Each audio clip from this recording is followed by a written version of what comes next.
Yes, petite nouvelle vidéo évidemment sur le Barça. Hier nous étions quoi? Nous étions mercredi et c'était journée de Ligue des Champions. Là, bien sûr, je l'ai mis sur moi, comme ça va éviter de le faire tomber à chaque fois. Hein, donc j'ai résolu le problème. On représente, c'est important. Donc, Ligue des Champions. Mercredi, Olympiakos. Donc on reçoit les Olympiakos, Barça Olympiakos. Bon, bah troisième match de phase de poule qualificative. On est en tête du groupe devant la Juve, 6 points, 3 points. Bon, les autres derrière 0 points, Celtic, Olympiakos. Bon, voilà. 3 points Celtic peut-être parce qu'ils ont tapé l'Olympiakos. Ensuite, bon, bah quoi, donc tu te permets de faire une composition de Valverde plutôt light, on va dire. C'est-à-dire, hop, Sergio Roberto, mon ami, toujours là, arrière droit. On a Deulofeu et on a Paulinho. Donc en fait, grosso modo, Valverde dans sa tête, pour comprendre comment coulait ce qui s'est passé dans sa tête, c'est très simple. Il a fait 3 remplacements au match dernier de Liga, qui s'est avéré payant. Du coup, il a dit, bon, bah c'est un match un peu plus tranquille, on reçoit à la maison, on va faire... On va leur offrir la titularisation, pas facile à dire. Et donc on a les 3 joueurs, Deulofeu, Sergi Roberto et Paulinho. Bon, cool, Paulinho, comme ça. Bah ouais, pourquoi? Alors parce que je vais vous décrire la review du match. Mais bon, voilà, pas de surprise, on sait pourquoi Paulinho doit être titulaire indiscutable au Barça. Je vais vous en parler. Donc, résultat du match 3-1. Je vous donne l'effectif. Alors, l'effectif, nous avons évidemment Ter Stegen au but. On a côté droit, donc Sergi Roberto. Côté gauche, Lucas Digne, puisque Jordi Alba a ressenti une blessure avant la rencontre. Donc, indisposé. Umtiti, Piqué. Mon ami Piqué, on va en parler de mon ami Piqué. C'est soit de toute façon c'est Piqué ou Busquets, c'est le choix on choisit. C'est duo gagnant à chaque fois. Là, c'est tombé sur Piqué.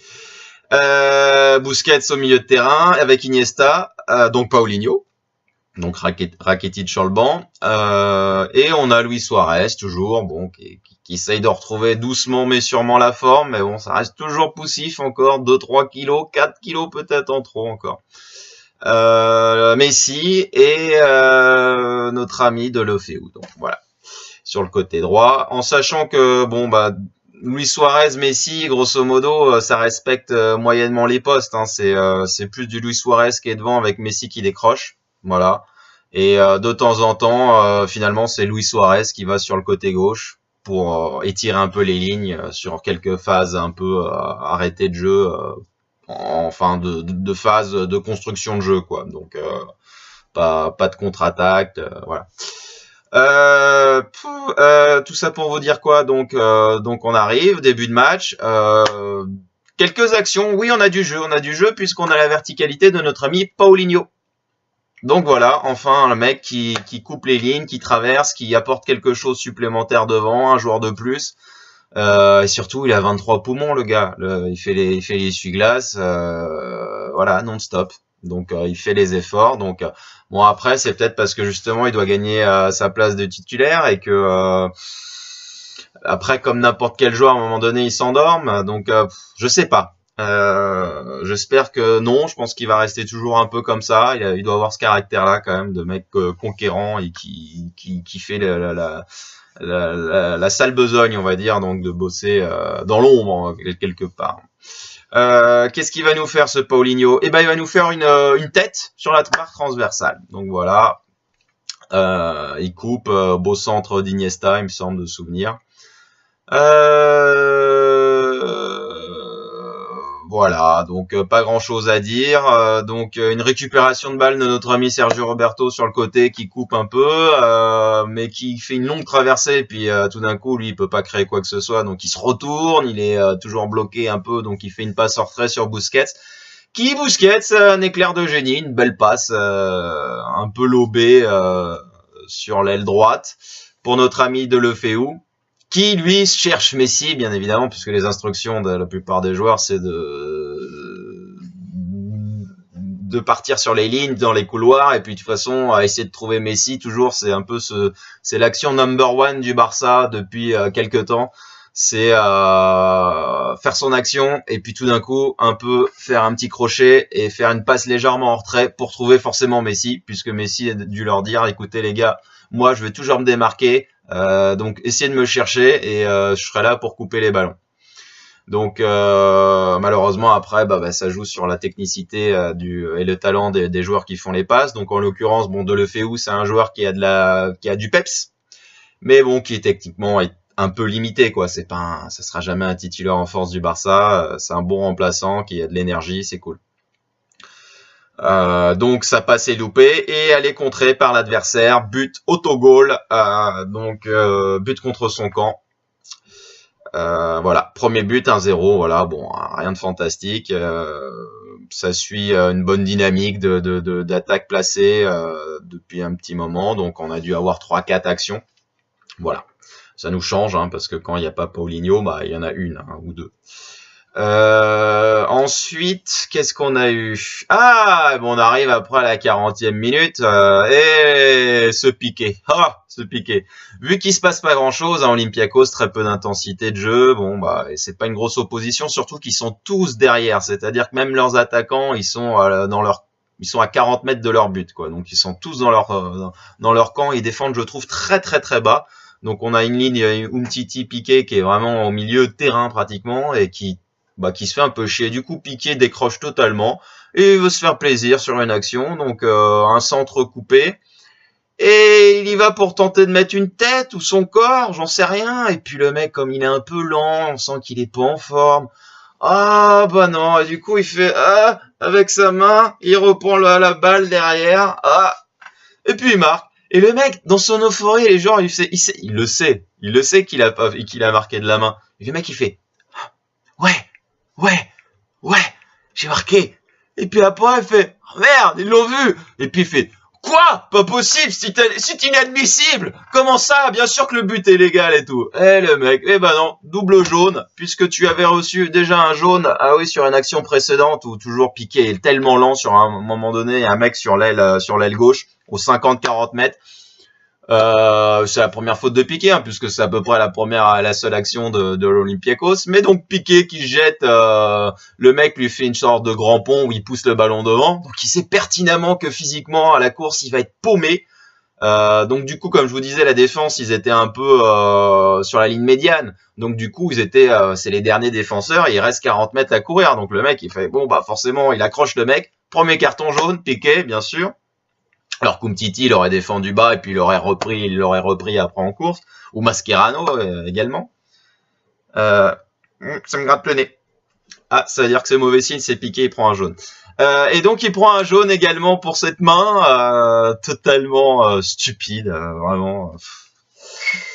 Et donc il prend rouge. Donc à la 40e minute, le Barça se retrouve à 10 contre 11. Donc c'est-à-dire qu'on va jouer, on va jouer 50 minutes à 10 contre 11, ce qui ne change strictement rien vu qu'il n'y a pas d'intensité. À la limite c'est mieux puisque Piqué, de toute façon c'est un Piqué, il sert à rien.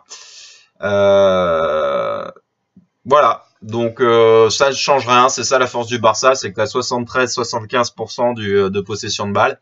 Et puis tu t'en sors finalement, il se passe rien, ils ont toujours le ballon à 10, même à 9 ils auraient toujours le ballon. De toute façon dans le genre d'équipe, c'est de montrer à peu près le niveau de jeu, sa philosophie de vie de conserver le ballon et des joueurs qui sont sur le terrain quand même, c'est quand même dingue d'avoir ça.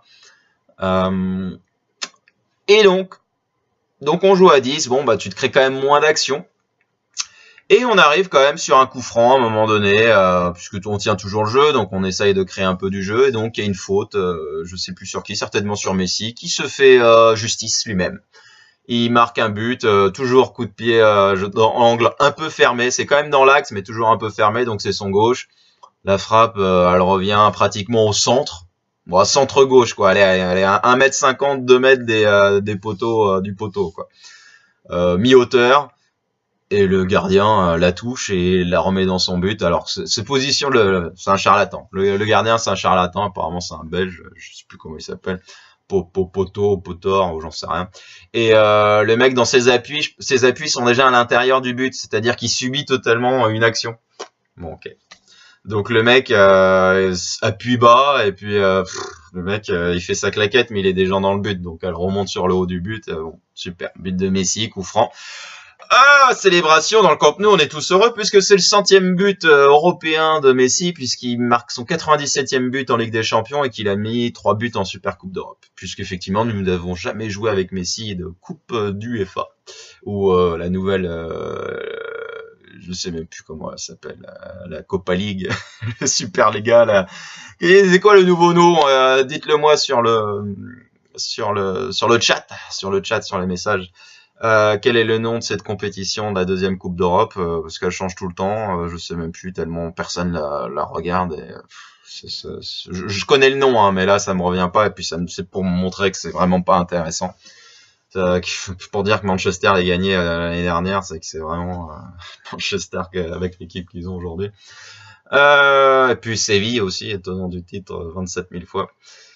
Non, ça va pas me revenir tout de suite. L'Europa League. Europa League, je crois que c'est ça. Je suis plus sûr. Europa League, peut-être. Et donc, 97e but, 100e but au total, donc on est content, c'est la fête. Et derrière, 60e minute et 63e minute, 3e but, Messi, du coup, un peu son festival, il est dans la surface, il fait une feinte, et puis il fait une passe en retrait, Iniesta court, Paulinho d'abord court. Parce que bien sûr, Paulinho crée toujours il coupe dans les lignes et tout ça, donc il est toujours porté à l'avant, en avant, vers l'avant. Et donc Iniesta, il voit Paulinho faire ça, il fait bon bah putain, je vais peut-être le suivre aussi. Donc du coup lui aussi il est court, mais un cran derrière. Et finalement le ballon se retrouve dans les pieds de Digne. Digne 18 mètres. Bon bah il se dit bah allez, je vais les frapper. Et bah but, il frappe, tant mieux pour lui, on est content pour lui.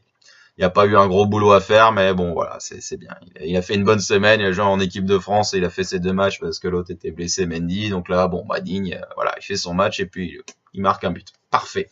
3-0. Et de là, après, on gère plus en plus. 66e minute, ce que j'ai apprécié, c'est rentrée de Rakitic. Enfin, je vois Rakitic et Paulinho. Et effectivement, je me suis pas trompé, hein, le jeu est 15 fois meilleur comme ça.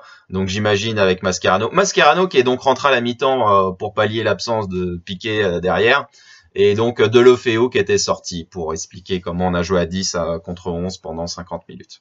Et donc ça allait beaucoup mieux quant à Mascherano, Rakitic, Paulinho, il y a pas de souci. Sauf que bon, il y a pas, on est à 10 et puis à un moment donné, quand même, l'Olympiakos se crée une action, un corner et bien sûr, bon bah c'est la débilité, c'est la fragilité de notre équipe, c'est sur coup de pied arrêté. Pourtant, en plus, le mec, il est quand même, ils sont tous à peu près au centre et aux 10 mètres, 12 mètres, et le mec fait une tête. Et c'est le plus grand, en plus, c'est Nicolaou, je crois, le mec, défenseur central, qui est donc au marquage, à mon avis, normalement, c'est censé être Umtiti, puisque le mec un peu plus costaud qui peut tenir un gars, c'est Umtiti dans notre équipe du Barça. Et non. Et non, il est pas dessus, du coup, il marque personne, donc je sais pas ce qu'il a fait Umtiti pour le coup, alors que le mec il est irréprochable en temps normal. Bon bah voilà, là il a peut-être dû laisser aller, et du coup c'est Paulinho qui est dessus, mais il est un peu court, vu que lui c'est un grand dadé, le défenseur, là, il marque un beau but de la tête, en plus sur le côté, donc Ter Stegen saute, mais il peut rien faire. Donc très bien placé, et puis bah 3-1, et donc ça se finit, on va dire, plus ou moins sur ça. Donc 3-1, victoire facile, pas de surprise, donc notre ami Paulinho, et pourtant bon bah zéro intensité, une équipe de l'Olympiakos qui a joué beaucoup trop bas. Par contre, je voulais faire ma petite parenthèse sur l'Atlético de Madrid pour conforter l'idée de mon avis sur le niveau de l'Atlético Madrid justement en ce moment, qui était donc moyen, vraiment moyen. Donc pour vous dire que le 1-1 et qu'il menait 1-0, pour bien montrer l'erreur de Valverde avec ses joueurs, et que c'était ridicule. Normalement, tu gagnes facilement contre l'Atlético aujourd'hui. Ils sont allés Karaga ou je sais pas quoi, un club azerbaïdjan là, bah ils ont fait 0-0, alors qu'en plus ils sont dans une poule difficile avec Chelsea et Roma qui ont fait 3-3. Donc c'est un groupe très hétérogène, mais voilà, tu vois, ils font 0-0 à l'extérieur, donc ils ont plus trop de niveau quoi, l'Atlético. Donc ça montre encore plus ce que je disais par rapport au match contre l'Atlético. Je veux dire là le Barça, c'est pas, ça se cherche encore, quoi. Luis Suarez aujourd'hui, c'est encore poussif. Physiquement, il est pas encore, ouais, il a trop de kilos, c'est toujours chiant. Ça va un peu mieux, mais il y a des joueurs en forme, et les joueurs en forme, voilà, je vous les ai cités, et pourtant on a joué avec des mecs, on a joué avec un quart, la moitié de l'équipe, quoi. Donc voilà, pour le moment ça passe, on a 9 points, la Juve a gagné de son côté 2-1 face à nos amis Celt, le Celtic, Glasgow. Donc ça fait 6, 9, 3, 6. Donc en fait ils sont plus ou moins pratiquement qualifiés. Donc bon, bah, voilà. C'était la review du Barça Olympiakos et bah, je vous dis à très vite pour le prochain match de Liga. Bisous bisous, besos, los culés, Visca Barça!